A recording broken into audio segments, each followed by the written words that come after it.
प्रश्न 19। बेंथम के उपयोगितावाद से आप क्या समझते हैं? आलोचनात्मक परीक्षण कीजिए। What do you understand by Bentham's utilitarianism? Critically examine.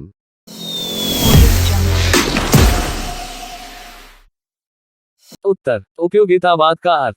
आजकल हम प्रायः लाभदायक वस्तु को उपयोगी मानते हैं और जो चीज केवल अलंकारिक, अच्छी लगने वाली अथवा आनंददायक होती है, उसे उपयोगी नहीं कहते हैं। बेंथम का दृष्टिकोण इससे उल्टा था। उसके अनुसार किसी वस्तु में मनुष्य को आनंद पहुंचाने और उसके कष्टों को दूर करने की जो क्षमता है, वही उपयोगिता है। फिर बेंथम ने यह सिद्धांत निश्चित किया कि जिस चीज से आनंद मिलता है वही अच्छी है और जिससे आनंद उपलब्ध नहीं होता वह अच्छी नहीं है।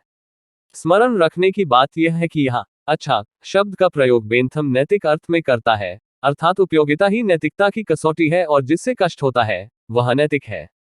एक स्थल पर बेंथम ने लिखा है, उपयोगिता के सिद्धांत का अनुयायी सद्गुण को इसलिए अच्छा मानता है कि उसके व्यवहार से आनंद की उपलब्धि होती है और दुर्गुण को इसलिए बुरा मानता है कि उसको व्यवहार में लाने से कष्ट होता है।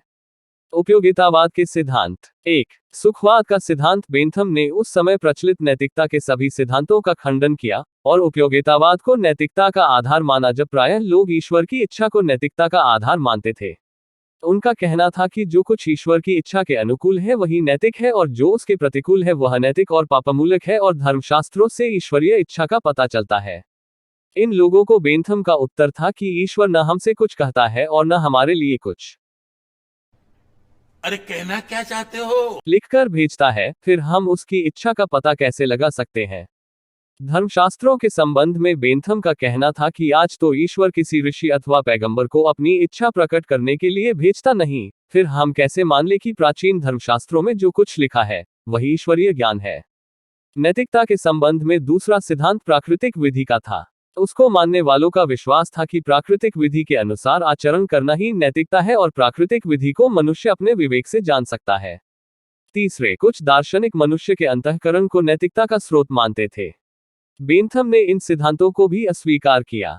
वह कहा करता था कि इस प्रकार की नैतिकता तो वैयक्तिक है, मनुष्य को स्वयं जो अच्छा लगता है उसी को वह प्राकृतिक विधि अथवा अंतरात्मा के अनुकूल मान लेता है।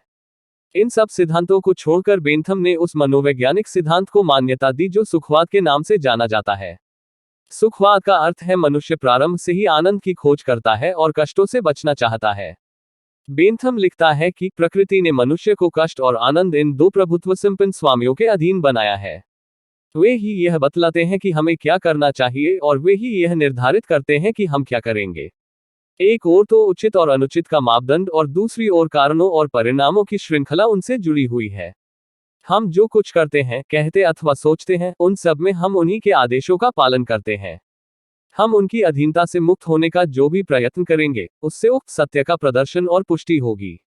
2. आनंद और सुख में अंतर। बेंथम ने आनंद और सुख में भेद किया है। किसी वस्तु के सेवन से अथवा किसी काम से मनुष्य पर जो तात्कालिक अच्छा प्रभाव पड़ता है वह आनंद है। सुख मन की स्थायी स्थिति है जो अनेक प्रकार के आनंदों के योग से उत्पन्न होती है, किंतु सब प्रकार के आनंदों को एकत्र कर लेने से सुख उपलब्ध नहीं हो सकता। कुछ आनंद ऐसे भी होते हैं जिनके सेवन से आगे चलकर कष्ट हो सकता है, अतः सुख के लिए कुछ आनंदों का त्याग भी करना पड़ता है। इसी प्रकार कुछ कष्ट ऐसे हो सकते हैं जिनके अंतिम परिणाम अच्छे हो, इसलिए उन्हें स्वीकार करना अच्छा होगा। बात तो सही है। 3. आनंदों के बीच गुण का नहीं, परिणाम का भेद। बेंथम के उपयोगितावाद में सबसे महत्व की बात यह है कि वह विभिन्न प्रकार के आनंदों के बीच गुणात्मक भेद स्वीकार नहीं करता। उसके अनुसरण गुण की दृष्टि से सब आनंद समान होते हैं।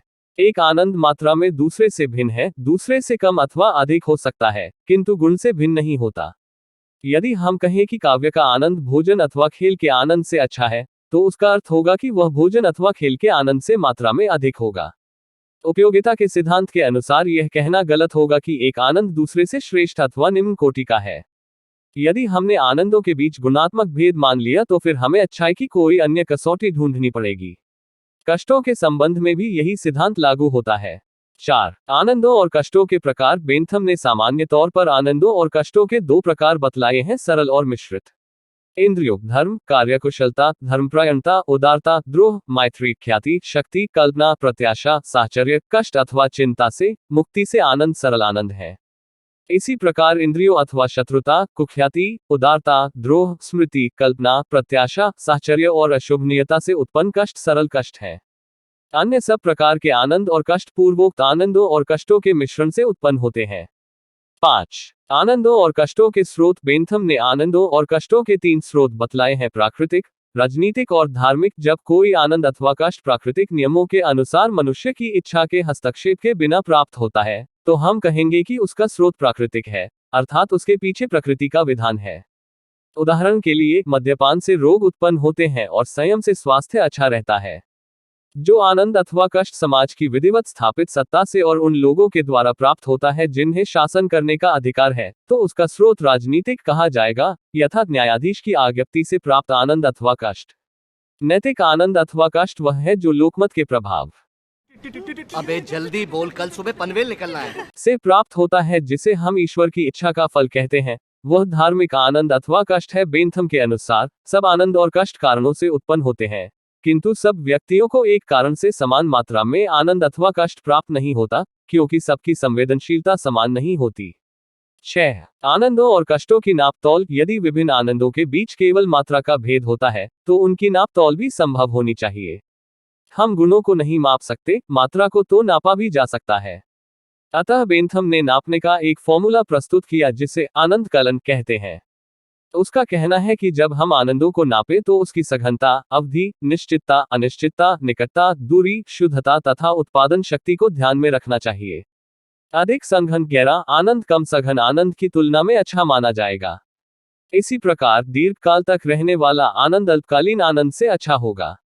जो आनंद अधिक निश्चित है उसे हम अनिश्चित आनंद की तुलना में ज्यादा पसंद करेंगे और निकट के आनंद को दूर के आनंद से अच्छा मानेंगे। अंत में, जिस आनंद में उसी प्रकार की संवेदना के होने की अधिक संभावना हो और विरोधी संवेदना के उत्पन्न होने की संभावना कम हो, वह अन्य आनंदों से अच्छा माना जाएगा। बेंथम के अनुसार पूर्वोक्त आधारों पर विभिन्न प्रकार के आनंदों और कष्टों की नाप तौल की जा सकती है। एक ओर सब आनंदों के मूल्यों को जोड़ लीजिए और दूसरी ओर सब कष्टों के मूल्य को। यदि आनंद की मात्रा अधिक हो तो व्यक्ति विशेष के स्वार्थों को ध्यान में रखते हुए उस काम को समय दृष्टि से अच्छा माना जाएगा, और यदि कष्ट अधिक हो तो समय दृष्टि से बुरा। 7. अधिकतम लोगों का अधिकतम सुख। अब प्रश्न यह है कि किसका सुख अपेक्षित है। बेंथम ने इस प्रश्न के 4 उत्तर दिए। प्रथम तो उसने माना कि मनुष्य अपने वैयक्तिक सुख के अतिरिक्त कुछ नहीं चाहता। द्वितीय, वह यह भी कहता है कि मनुष्य को सामान्य रूप से प्रत्येक व्यक्ति के सुख को ध्यान में रखकर काम करना चाहिए, क्योंकि वही काम अच्छा है जिससे किसी न किसी को दैख की अपेक्षा सुख अधिक मिलता हो। तृतीय व चतुर्थ, बेंथम का कहना था कि मनुष्य को अधिक से अधिक लोगों के अधिक से अधिक सुख के लिए प्रयत्न करना चाहिए। इस प्रकार जब हम सुख की नाप तौल करते हैं तो एक अन्य तत्व भी ध्यान में रखना पड़ता है, और वह है संख्या। ये बड़ी अच्छी बात कही आप। अतः अधिक से अधिक लोगों का अधिक से अधिक सुख ही साम्य है। इस सिद्धांत को बेंथम ने राजनीति से जोड़ दिया। उसने कहा कि राज्य को अधिक से अधिक व्यक्तियों के अधिक से अधिक सुख के लिए कार्य करना चाहिए। राज्य के कामों की यही अच्छी कसौटी है। 8. उपयोगिता की सार्वभौमिकता। उपयोगितावाद की एक अन्य विशेषता यह है कि बेंथम उसको एक सार्वभौमिक सिद्धांत मानता है।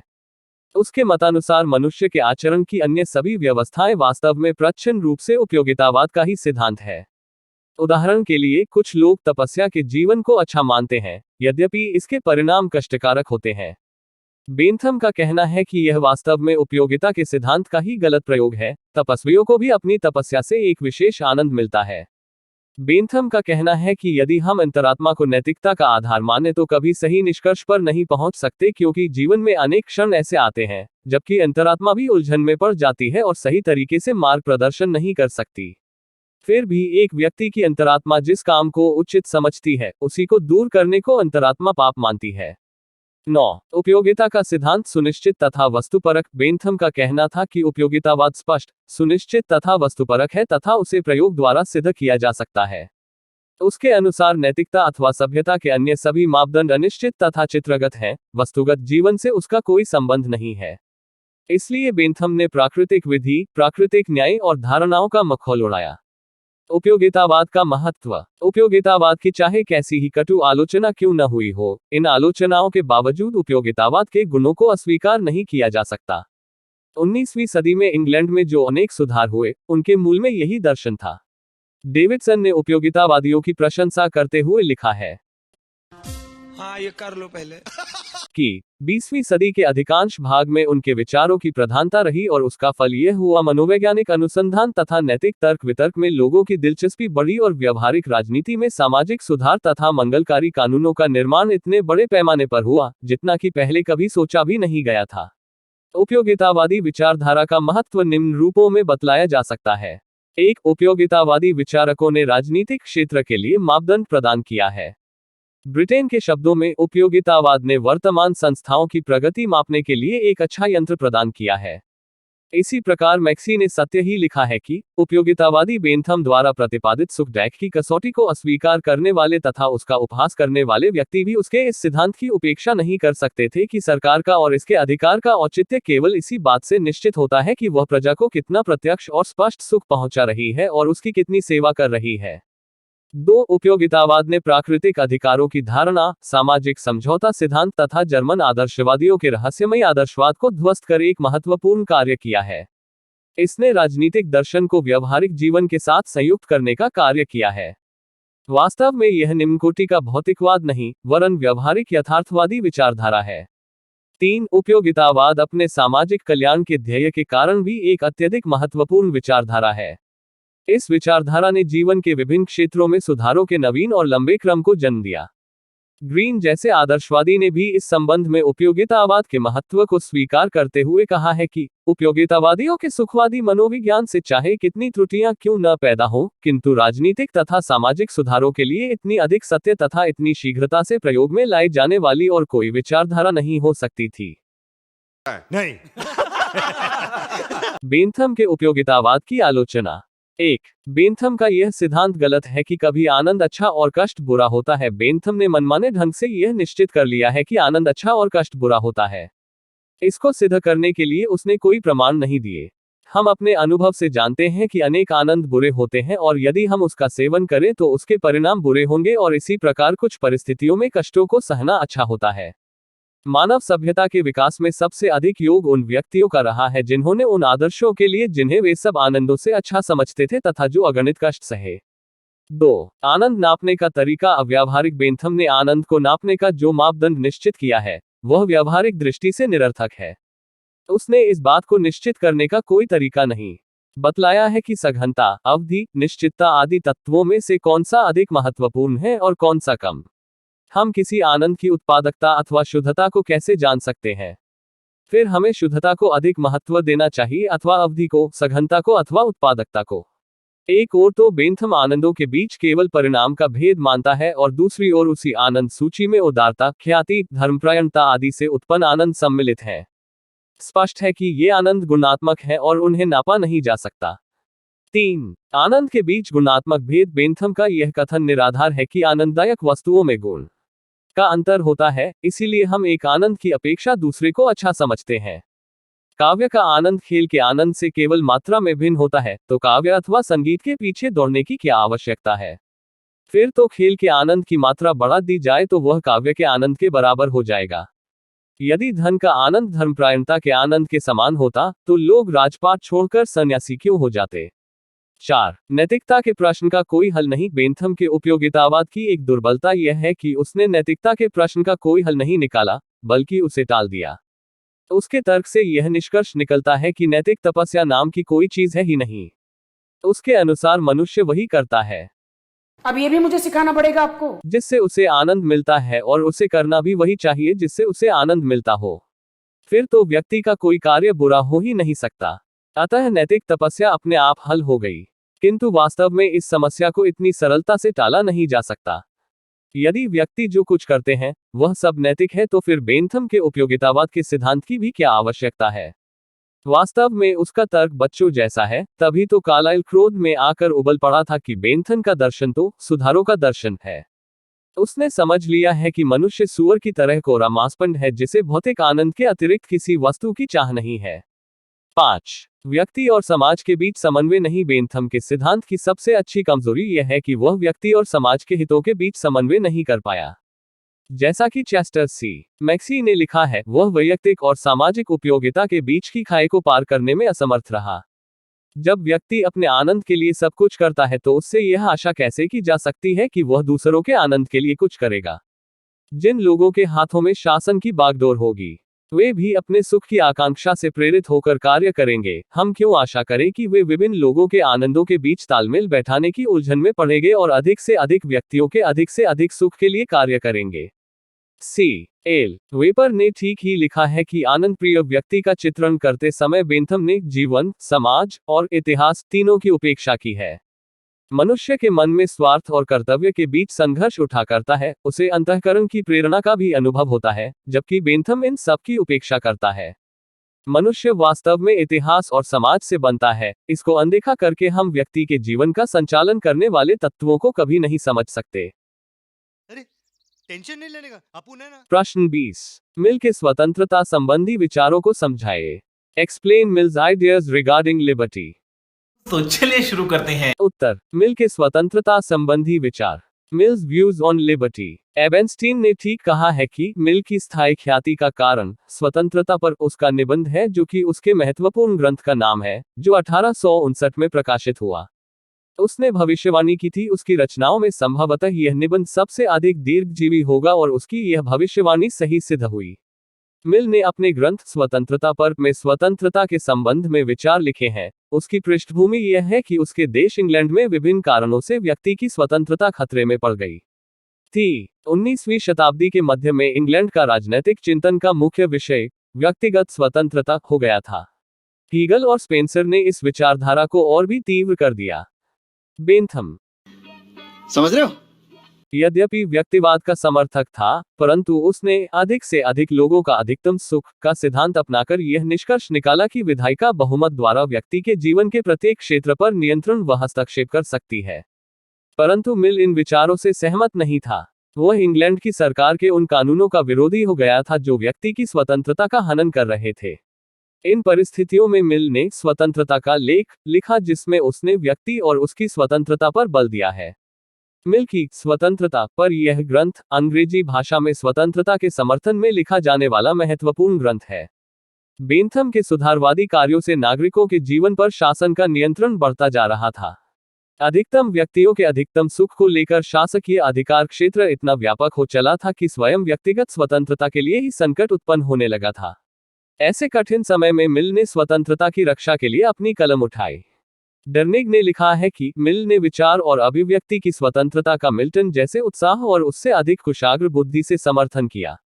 मिल ने अपने स्वतंत्रता संबंधी विचारों का प्रतिपादन दो दृष्टियों में किया, व्यक्ति तथा समाज। मिल ने व्यक्ति की स्वतंत्रता पर दो पहलुओं से विचार किया। एक, विचार स्वतंत्रता। मिल विचारों की स्वतंत्रता का कट्टर समर्थक था। विचारों के संघर्ष में केवल सत्य की विजय होती है। प्रत्येक व्यक्ति को विचार अभिव्यक्ति की संपूर्ण स्वतंत्रता होनी चाहिए। किसी भी विचार का दमन करना सत्य का दमन करना है। किसी व्यक्ति का विचार सत्य हो सकता है या मिथ्या, या आंशिक रूप से सत्य या आंशिक रूप से मिथ्या। यदि सही मत को रोक दिया जाए तो समाज सच्चाई जानने से वंचित रह जाएगा। अधिकारी वर्ग का यह दावा गलत है कि वे समाज को हानि पहुंचाने वाले विचारों को रोककर जनता की भलाई कर रहे हैं। यदि कोई विचार आंशिक रूप से भी सत्य है तो भी उस पर प्रतिबंध नहीं लगाना चाहिए। सत्य के अनेक पक्ष होते हैं। विभिन्न दृष्टिकोणों से देखने पर ही हम सत्य को पूर्ण रूप से समझ सकते हैं। इस संदर्भ में मिल का कथन है, 10 सन की व्यक्तियों में से 9 निरर्थक बुद्धू हो सकते हैं, किंतु 10वां क्या साबित करना चाहता है तू? क्या साबित करना चाहता है तू? व्यक्ति मानव जाति के लिए इतना लाभदायक हो सकता है जितने अनेक साधारण व्यक्ति मिलकर भी नहीं हो सकते। मिल ने उदाहरण देते हुए कहा कि यदि ईसा मसीह और सुकरात को विचार और भाषण की स्वतंत्रता दी गई होती तो क्या इससे मानव जगत का कल्याण नहीं होता।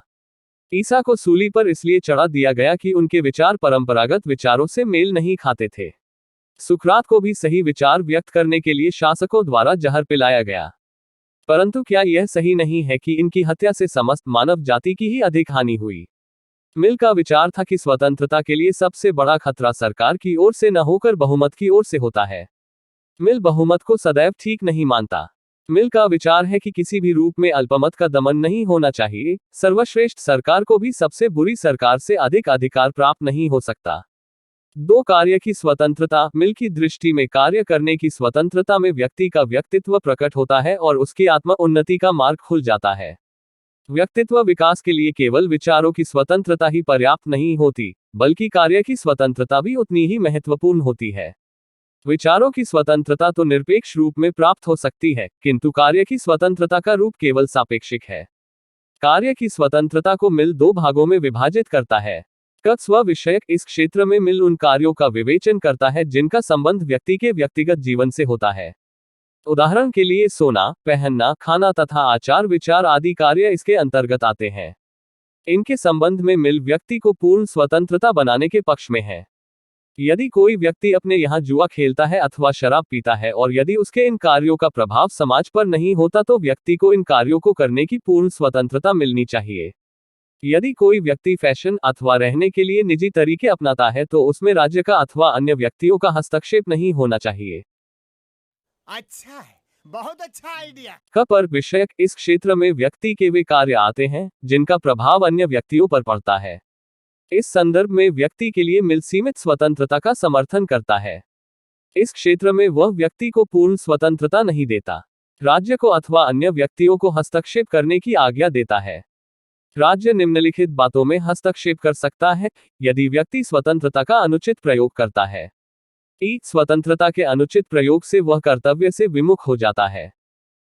संकटकालीन स्थिति का सामना करने के लिए भी व्यक्ति को अपनी स्वतंत्रता का कुछ अंश त्यागने के लिए विवश किया जा सकता है। मिल की स्वतंत्रता के मूलभूत लक्षण। Fundamental traits of Mill's liberty. Mill ने व्यक्ति और समाज दोनों के हितों को ध्यान में रखकर जो स्वतंत्रता संबंधी विचार प्रकट किए हैं, उनकी मुख्य विशेषताएं इस प्रकार हैं। 1. मिल की स्वतंत्रता संबंधी धारणा समाज की व्यक्तिवादी धारणा है। 2. यद्यपि मिल व्यक्ति और समाज दोनों की स्वतंत्रता की बात करता है, फिर भी यह स्पष्ट है कि जैसा कि हरमोन ने कहा है कि मिल ने व्यक्ति पर इतना अधिक बल दिया है कि हम इस निष्कर्ष पर पहुंचते हैं कि उसने समाज की अपेक्षा व्यक्ति को अधिक महत्व दिया है। 3. मिल स्वतंत्रता की व्याख्या आध्यात्मिक दृष्टिकोण से करता है। 4. मिल रूढ़िवाद का विरोधी था, इसलिए उसने व्यक्तित्व के विकास में बाधक सामाजिक कानूनों, प्रथाओं और रूढ़ियों आदि को अनुचित बताया है।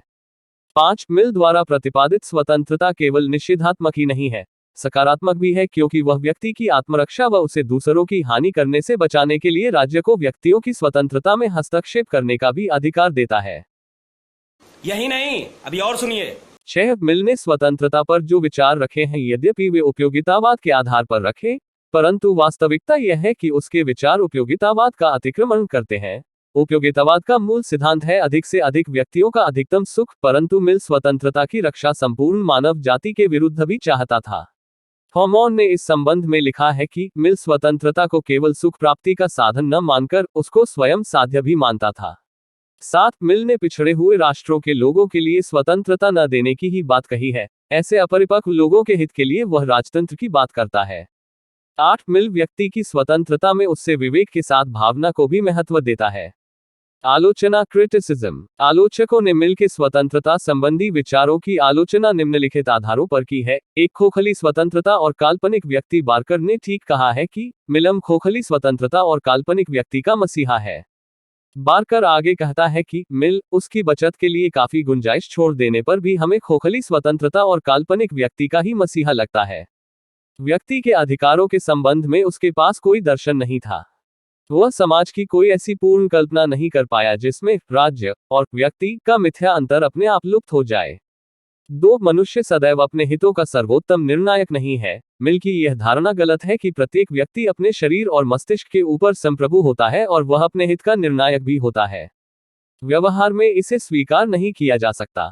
आज के विषम एवं जटिल जीवन में उसकी नैतिक एवं बौद्धिक आवश्यकताओं का समाज ही सर्वोत्तम निर्णायक हो सकता है। 3. मानवीय कार्यों को 2 भागों में बांटना अनुचित है। मिल मानवीय कार्यों को 2 भागों में बांटता है, स्वयं से संबंधित तथा अन्य व्यक्तियों से संबंधित। सेबाइन ने इस विभाजन को बहुत ही बचकाना कार्य कहा है। व्यवहार में ऐसा विभाजन संभव नहीं। कोई भी कार्य ऐसा नहीं होता जिसका बंद करो हाथ जोड़ के मैं प्रभाव अपने तक सीमित रहता है। जुए अथवा शराब का प्रयोग यदि घर के अंदर भी किया जाए, किंतु फिर भी उसका प्रभाव व्यक्ति और परिवार के व्यापक हितों पर पड़ता है। जुए ने ही तो महाभारत को जन्म दिया। ऐसी स्थिति में समाज कैसे शांत रह सकता है।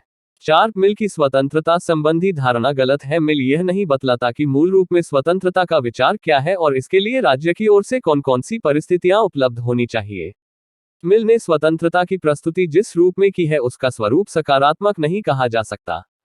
आलोचकों का कहना है कि मिल के पास स्वतंत्रता का विचार तो है, किंतु स्वतंत्रता का कोई ठोस दर्शन नहीं है। मिल का यह कहना गलत है कि प्रतिबंध विहीन स्थिति ही वास्तविक स्वतंत्रता है। 5. संघीय व्यक्तियों को भी स्वतंत्रता देने से मानव सभ्यता समाप्त हो जाएगी। मिल यह भूल जाता है कि संघियों और झक्कियों का मस्तिष्क विकृत होता है। उनका संकीपन चारित्रिक निर्बलता का परिणाम है, जिसकी उपेक्षा करना ही उपयोगी है। 6. स्वतंत्रता के विभिन्न पहलू हैं जो अनेक स्थलों पर परस्पर विरोधी भी हो सकते हैं। मिल इन्हें देखने में असफल रहा है। ए चुप है।